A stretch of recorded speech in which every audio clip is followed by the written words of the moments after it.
We take stacks of incredible sources, articles, research, fascinating notes, and we pull out the most important insights for you. That's the goal. And today we're diving into a world that's, well, captivated millions. The Harry Potter films. A huge one. Right. These 8 films, they aren't just popular adaptations. Our sources, they suggest these are some of the best adaptations ever made. It's a strong claim, but there's a lot to back it up. Exactly. So our mission here is to uncover why. We're focusing on these really intricate, almost poetic details the filmmakers wove in. Connecting each movie, like you said, poetically, almost like rhymes. Yeah, like every stanza rhymes with the last. We'll be looking for those surprising connections, visual metaphors, choices the filmmakers made that actually go beyond the novels. Revealing layers of artistry you might miss, even if you've watched them tons of times. It's really fascinating. The magic isn't just, the spells on screen. Right. It's woven into the filmmaking itself. Right. What our sources really emphasize is how that first film, Sorcerer's Stone, which is great on its own. Oh, totally. Excellent film. But it becomes, well, fantastic, really exceptional when you see it in the context of the whole series. It's all about that seamless connection they build, film after film. Okay, seamless connection. Give me an example. What's one of those visual things that really jumps out? Okay, well, let's take one of the earliest ones, and it's quite poignant. Yeah. Harry in the cupboard under the stairs. Okay, first film. Foundational. Exactly. You see him playing with those little toy knights. Simple scene. But then you jump forward like 7 films to Deathly Hallows Part 1, and the filmmakers bring us right back there. Here he's back in the cupboard, seeing those same knights. Oh. And it creates this huge wave of nostalgia for Harry, obviously, but also for you watching. So it's not just a callback, it's like an emotional anchor point. Precisely. And I think I remember a specific detail there. Something about him hearing a noise. Does that happen in both? Absolutely spot on. Sure. In both scenes, first film and 7th, he hears something, sticks his head out of the cupboard door. Huh. It's that precise visual echo, like a refrain in a poem. It underlines how much has changed, but also how that core experience, being trapped, waiting, it's still part of him. That kind of consistency really sets the tone for the whole universe feeling, well, real. Cohesive. It does. And what's amazing is they kept that up across different directors. Yeah, Chris Columbus set the look. He laid the groundwork. Yeah. But then Yates, Cuarón, Newell, they blended their own styles in without, breaking the spell. You see it with the Hogwarts Express, right? Oh, yeah. It became a tradition. Always show the outside of the train. Every movie. Even when Harry wasn't on it. Yeah. Like you mentioned in Deathly Hallows. Right. It's subtle, but it reinforces that journey, that return to the magical world, even when our main characters aren't physically making the trip. And it's not just the train. Think about how they reveal Hogwarts itself. The big reveal. Yeah. Except for the 5th film, there's always something leading your eye to that first big shot of the school. Right. You've got the boats in the first one. Flying car in the 2nd. Carriages in the 3rd. The train again in the 4th. The Death Eaters flying in the 6th. And even Dementors in the last one. It always builds up to that moment. And, interestingly, for the first 4 films, did you notice they show less and less of the journey to Hogwarts? Yeah, that's a great observation. It shrinks. It goes from King's Cross, the whole station, then just the entrance to 9 3/4, then just the platform. And by the 4th, boom, you're practically on the train. What do you think that signifies, that shrinking journey? Well, I think it's brilliant visual shorthand, really. At first, you, the audience, need that whole experience. Feel the magic of getting there. Makes sense. But as Harry and you get more familiar with the world, they can cut that down. It signals, like, a deeper immersion. You don't need every step shown. The train itself is enough. Exactly. The train is Hogwarts, in a way. And this idea of progression, it extends to character intros, too, like Dumbledore's first appearance in each film. Oh, Dumbledore's entrances, yeah. 1st, 3rd, 4th, 5th, 6th. They're always powerful, right? Absolutely. Commanding. He silences the Great Hall with a gesture. He takes charge. Sometimes it's just a mind-blowing arrival. He's got this aura. Almost mythical. Right. The undisputed authority, the wise, powerful mentor figure. But then, his final appearance in the last film. It's strikingly different, isn't it? Totally. No big entrance, no spectacle. He just walks up calmly, walks up to Harry. So what's the visual telling us there? It's more than just a choice. It feels like a statement. Oh, it absolutely is. It's subtly preparing us, I think. preparing us for Harry to stand on his own. Making those huge decisions without Dumbledore physically there. Exactly. It says Harry isn't that kid needing protection anymore. Yeah. He's, well, maybe not an equal, but he's on a similar level now. He's matured. He's faced his own mortality. And Dumbledore has too. Both have reckoned with death. Yeah. So that need for Dumbledore to be this larger-than-life force, it dissolves. It's replaced by this quiet, mutual respect in their final moments. Okay, shifting from those big entrances to more intimate moments. Yeah. The films are amazing at showing relationships, especially Harry and his, parent figures. Mm-hmm. Our sources pointed out a recurring visual thing, father figures putting their hands on Harry's shoulders. Yes. You see it with Sirius in the 3rd and 5th. Arthur Weasley in the 3rd. Dumbledore does it in the 4th and 6th. It's a gesture of comfort. Right. Guidance. Protection, maybe? Inheritance. Responsibility. All of that. It's universal. Mm. But what makes it so satisfying, cinematically? Is the payoff. Exactly. It comes full circle. In the very last film, Harry, now grown up, puts his hand on his own son's shoulder. Completes the circle. Completes that whole narrative and emotional arc. Beautifully done. That is beautiful. And speaking of Sirius, his word, there's that line in the 3rd film. The ones that love us never really leave us. Right. And he touches Harry's heart, talking about James and Lily. Yeah. But then, after Sirius himself dies, In the final film, with the Resurrection Stone. he reappears, and he says we. We. Including himself now. Right. He's now one of those fallen loved ones. It's such a subtle pronoun shift, but incredibly powerful.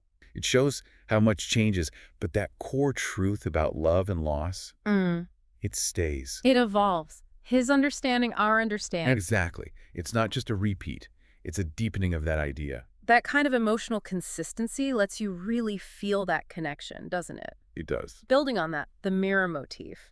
Brilliant for kids without parents. Harry sees his parents in the mirror of Arised, obviously. Classic scene. But then, 5th film, Neville.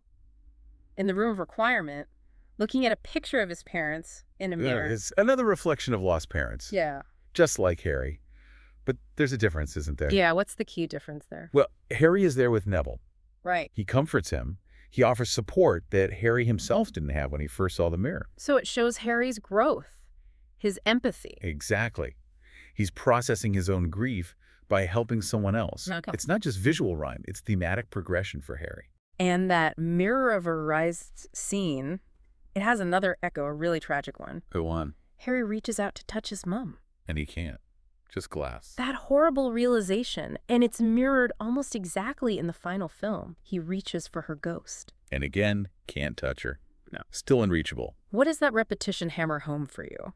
It just emphasizes that some losses, some longings, they just endure. Even as everything else changes, it's that constant ache he carries. Mm-hmm. And sticking with parents, remember those scenes, 3rd and 5th movies? Harry storms into his room, furious. Yes. And in both, the camera finds that same photograph. Of his parents, on the bedside table. And it immediately calms him. Uh-huh. Shows their enduring presence, their power over him. And of course the Patronuses. Stag for his dad, do for his mom. Always there, visually representing that protection. Powerful symbols. Okay, let's move to the core trio. Harry, Ron, Hermione. The filmmakers did such an incredible job showing their bond grow. You could just list the matched shots. Walking through the courtyard, sitting together, laughing, running down to Hagrid's. So many parallels. It visually tracks their friendship over years. It's a masterclass. And the rescue arcs. I love how they show every combination. Right. First film, Ron and Harry save Hermione from the troll. 3rd film, Harry and Hermione save Ron from Sirius. And the 5th, maybe less direct rescue, but... Ron and Hermione save Harry just by being there. By grounding him, supporting him through the Umbridge nightmare and Sirius's death. It shows how they rely on each other differently as they grow. Their interdependence, yeah. And there's that great recurring line from McGonagall. Oh, yeah. When they end up in her office again in Half-Blood Prince. Just like in the first film. Yeah. And she says, why is it when something happens, it's always you three? It's such a perfect knowing wink to the audience. We're in on it with her. I also love how they handle the goodbyes at Hogwarts. The last look. First film, Hermione's looking off into the distance. Final film, it's Ron doing it. Nice little switch. And the very end, first and last movies. Harry walks up to Ron and Hermione. They look up, smiling. But that last one, his smile back, Mm.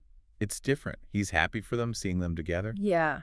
And even the hugs, Harry and Hermione, Chamber of Secrets, she runs back, hugs him tight. I missed you. Pure relief and joy. Final film, she hugs him goodbye before he goes to Voldemort. I will miss you. Oh, that one lands hard, letting him go. From reunion to sacrifice. That shift. Yeah. And this whole cyclical thing, it applies to Harry and Hagrid too, right? Big time. Hagrid carrying baby Harry to the Dursleys. On the motorbike. And then, years later, carrying supposedly dead, grown-up Harry away from the final battle. And taking him away from the Dursleys for the last time. On that exact same motorbike. Yeah. It's such a powerful bookend for the whole saga. Hagrid as his first and last guardian. That symmetry just hits you emotionally. And the crowds, think about the crowds. How do you mean? First film, Harry runs into this cheering, embracing crowd, welcomed. Right, into the wizarding world. 7 years later, another crowd forms around him. But they're not cheering his arrival. No, they're shielding him, protecting him during the battle. Shows how his role and the world's view of him completely changed. That's a great point, using similar visuals for totally different emotional beats. And there are smaller things too, right? Like Hermione always fixing Harry's glasses. Yeah, it's like visual shorthand for her caring nature. Or the father figures toasting Harry. Little moments of recognition. The films also really boosted Ron and Hermione's romance, didn't they? Made it feel maybe even more complete than the books for some. I think so. Through those small visual parallels, Ron wiping her face, holding her. Hermione reaching for his hand when she's scared. Little touches. But that piano scene, where Ron's just watching her. Oh, yeah. That wasn't in the book, was it? Nope. Pure film edition. And it says so much without a word. Showing, not telling. And they added lines, too, that helped build it. Definitely. And Harry and Ron's friendship beyond the big plot points, just seeing them laughing together so often. Yeah. That lighter side, it grounds their bond amidst all the darkness. It's crucial. And that little detail, them desperately running to class in the first movie. Compared to just strolling and chatting in the sixth. It perfectly captures their growth from anxious kids to, well, more confident young men. And they share those moments of triumph, too, like both dominating on the Quidditch pitch. With that 360 celebration shot. Yeah, and being celebrated in the common room, it underscores their connection. And Ron being the one to talk sense into Harry so consistently, so supportively. The films really nailed that aspect. Okay, let's pivot. Darker relationship now. Harry and Voldemort. Complex. The films visually emphasize their similarities a lot, and that big change from book to movie. Voldemort taking over Harry's body, even briefly. Oh, that was chilling in the film. And our sources highlight a really subtle, brilliant visual tick that came from that. A little neck twitch. Voldemort does it in a dream sequence. Almost nothing. Okay. But then Harry starts doing it. Wow. When he feels that spark of anger. Right before he snaps, "Look at me," at Umbridge. When he senses Voldemort at the Ministry, even near the Ring Horcrux later on. Wow, so that twitch becomes the visual sign of Voldemort inside his head. Exactly. Pure cinematic genius. A tiny physical detail carrying huge thematic weight. Shows that connection, that encroaching darkness. Incredible detail. Another visual dynamic, Dumbledore and Harry, their positioning. Ah, yes. The left side thing. Dumbledore's almost always on Harry's left when they talk. Except Goblet of Fire. Then he's on the right. Why? What's the significance of that spatial shift? Well, Goblet of Fire is the turning point, isn't it? Everything changes. Voldemort's back. Cedric dies. The tone shifts dramatically. So the visual shifts, too. Dumbledore moving to the right mirrors that narrative shift. Yeah. It signals things are different now, more dangerous, maybe less straightforward. Fascinating. And it's not just them, Harry and Ginny. Always consistent. When they hug or kiss, Harry's on the right, Ginny's on the left, creates a stable visual frame for their connection. Okay, this all leads into how the filmmakers really used the medium of a film, doing things the books couldn't. Absolutely. Like using camera flashes for transition. Yeah. That jump from Ron in bed to Rita Skeeter's photo shoot. Or in the openings of the 6th and 7th films, those flashes changing the shot subtly within the same space. Dumbledore's arm becomes the title card. It's so effective. Why does it work so well, cinematically? It's quick, it can be jarring, mimics the chaos maybe, urgency, sudden shifts. It's a purely visual trick. And speaking of visual tools, glass. Oh, glass. Everywhere. Starting scenes, ending them, showing crucial reflections. Alfonso Cuarón's use of that mirror in the wardrobe in the 3rd film. Gorgeous. So what does glass often represent, and how does it apply here? Often symbolizes visibility or hidden things, reflections. Truth creates layers, Right. separation sometimes, vulnerability. It's just incredibly versatile visually. And the wind effect, that physical sense of magic. Yes. Used sparingly but powerfully. When Harry gets his wand, From Marge. the diary scene, it makes the magic feel tangible, real. They also added locations, didn't they? Like the bridge, not in the books. Nope. Film invention. And it becomes this key spot. Deep talks, excited walks. And ultimately gets blown up in the final battle. Right. Which brings us to Seamus. Huh! The running gag. Seamus always blowing things up. And it culminates perfectly with him being the one to destroy the bridge, which sets up Neville's. Most badass moment. Yeah. Great payoff. It shows how a small recurring joke can build into something dramatic. And Neville himself, his whole arc was really fleshed out by the filmmakers. Around the bridge scene, yeah. They added him standing up to Death Eaters on the train. His line to Bellatrix. But my favorite visual echo for him, first and fifth movies, he does something brave, everyone applauds. And he gives that same proud, slightly stunned smile. Tracks his journey perfectly. From clumsy kid to hero. Dialogue, too, used for foreshadowing things not in the novels. Like, is there something you wish to tell me? Or Sirius's last words. Nice one. So understated, so serious. And the poetic justice with Umbridge. That's brilliant. She makes him write, I must not tell lies until it scars him. Then he says it back to her later. And even again in Deathly Hallows. Delicious. And Bellatrix mocking Harry after killing Sirius. That awful cackle in line. And she repeats the exact same line and laugh in the next film when he chases her. Villainous consistency. It is. And for emotional depth, adding Lily saying Snape's line, always. Oh, that adds so much. Ties their whole story together, reinforces his motivation. And even book lines got tweaked or enhanced, right? Ron and Hermione's always a total surprise seeing Harry. Ollivander's the wand chooses the wizard. Iconic. Dumbledore's help will always be given at Hogwarts, which he then amends later. To those who deserve it. That change is crucial, isn't it? Adds that layer of personal wordiness, agency. Exactly. The films also use visual humor well, besides Seamus, smacking for comic relief. Hermione smacking Ron, mostly. And dancing. Pops up to lighten the mood, show affection, even mock people. Breaks the tension. Okay, let's talk about the very final shot of each movie. This feels like a deliberate artistic structure, making the films rhyme. It's a remarkable symmetry. They paired the endings visually. Okay, break it down. First and fifth films. And on a shot of Hogwarts itself. Like returning home, finding safety. Second and third. And with clapping, cutting to a far shot of Hogwarts. Shared triumph, the world watching. Fourth and seventh. Both end looking out at the Great Lake. More introspective, somber maybe, looking out at the wider world. And finally, sixth and eighth. Both end focused on the trio. Harry, Ron, Hermione. Their bond is the final image. And each ending really fits the mood of that movie, and none are the same as the book ending. Exactly. Shows the filmmakers using the medium, making it their own visually, giving it that signature. This visual consistency carries through in framing techniques, too, like introducing new places. Almost always from behind the characters' backs. Camera pans or tilts up, invites you in with them.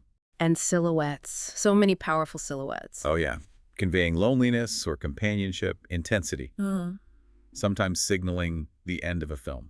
Really striking. And that tilting camera motion vertical movement used constantly for dramatic effect. Those bridge shots are prime examples, showing scale or just as dynamic transitions. But even more precise are scenes that mirror each other flawlessly, like Gringotts. It's like choreography across films. It really is. Wide shot following them, cut to feet walking, pan over goblins moving left, goblin at the desk looks up, then goblin POV looking down. That precision makes the rhyme undeniable. Another huge one. The forest confrontations. First and last films. So impactful. First film, Voldemort turns, Harry backs away terrified. Last film, Voldemort turns, Harry walks towards him, unflinching. Then Voldemort squares up. Harry terrified in the first, resolute in the last. First film, saved by friends. Last film, faces it alone. What does that stark contrast show? It's the entire journey visualized. From frightened boy needing rescue to self-sacrificing hero embracing his fate, it's thematic echo at its finest. Maturation. And on a sadder note, symbolic details. Remus and Tonks's hands. Oh, that detail is heartbreaking. Reaching in life, but not quite touching. And after death, their hands are in the exact same position. Still reaching, still not touching. Devastating visual metaphor for their story. Says everything without words. And speaking of visual symbols, final battle. Voldemort's eye left, Harry's right, Neville's eyes in the middle.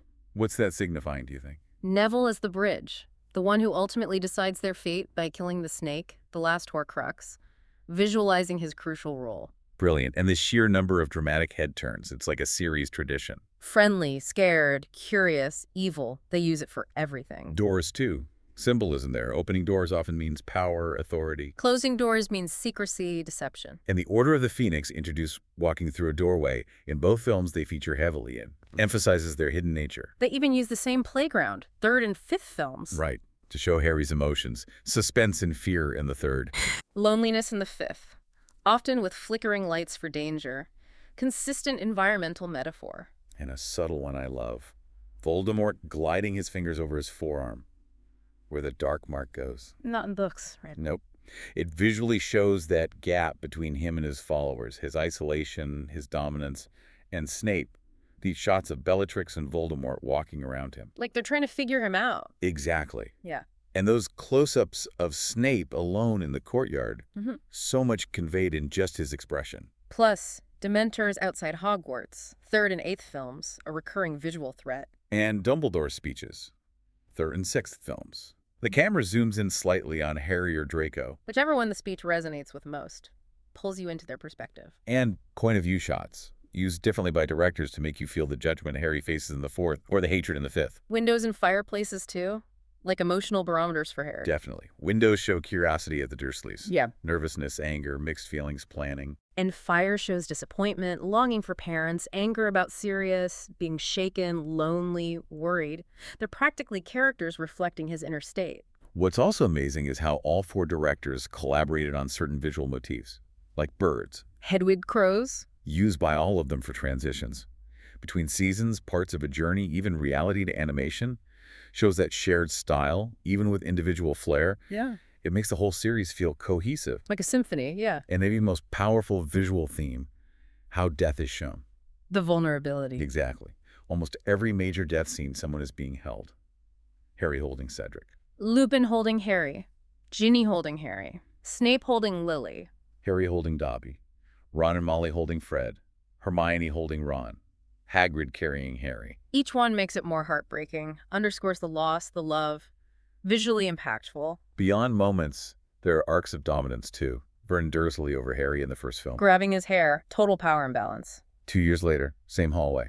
Harry's the dominant one. Vernon's helpless. Complete visual reversal. And Voldemort and Harry? Voldemort always looking down on Harry. Symbolizing his power, Harry's vulnerability. Until the very end. Last movie, Harry's looking down at Voldemort's remains. He's become dominant. The visual culmination. And subtler, McGonagall and Umbridge. Their power struggle on the stairs. Taking turns going up a step, trying to get the higher ground physically. Until McGonagall refuses to play the game. Lets Umbridge take the step, but McGonagall retains the moral high ground visually. Brilliant nonverbal storytelling. It really is. And just intimidating visuals floating Voldemort heads. The grim or the dark mark in the clouds. Yeah. Different from the book's green light. Much more ominous visually. Dementors always being above their victims. Clear dominance. But creatures aren't just dominant threats, they're dominant saviors. Right. Firenze saving Harry, Fawkes blinding the basilisk. Fawkes rescuing Dumbledore, Buckbeak saving Harry and Hermione, Dobby saving the trio, the dragon from Gringotts. They play huge, dominant roles in the rescues. Even the action scenes rhyme across the films, creates familiarity within the chaos. Like the escapes, Hall of Prophecies, and the Ministry. Yeah. The shots line up perfectly. Falling, grab, front-facing run, overhead shot, threat gaining, escape through a door. Over-the-shoulder running shots, too. A recurring staple. But in Hermione catching falling people the same way. Ron and Gringotts, Harry in the Department of Mysteries. The Burrow and Lovegood's house attacked similarly. Knocked down. And the Battle of Seven Potters, it totally pays tribute to the flying car scene from Chamber of Secrets. The upside-down driving, Harry hanging on, the close-ups. It's a great homage. Jules and Harry rising from water often share similar framing. Resilience. Harry flying over the courtyard gets echoed by Fred and George doing the same 2 films later. Their own triumph. Sirius and Bellatrix escaping their cells. Similar shots. Looking out, explosion, laughing, freedom. Highlights their shared wildness. And some parallels are variations, not exact copies. Lupin holding Harry back in the 5th. Versus pushing him away in the 7th. towards his fate. Or the Gringotts rides.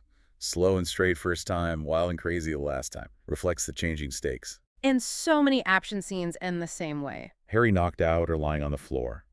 Creates a rhythm, a flow to the action and the hits he takes. Lastly, the films added unique things, didn't they? Stuff fans actually prefer sometimes. Definitely. Luna and Neville's relationship. Yeah. Entirely a film thing. Yeah. And so beloved. Adds so much depth to both. And other things people often prefer in the films.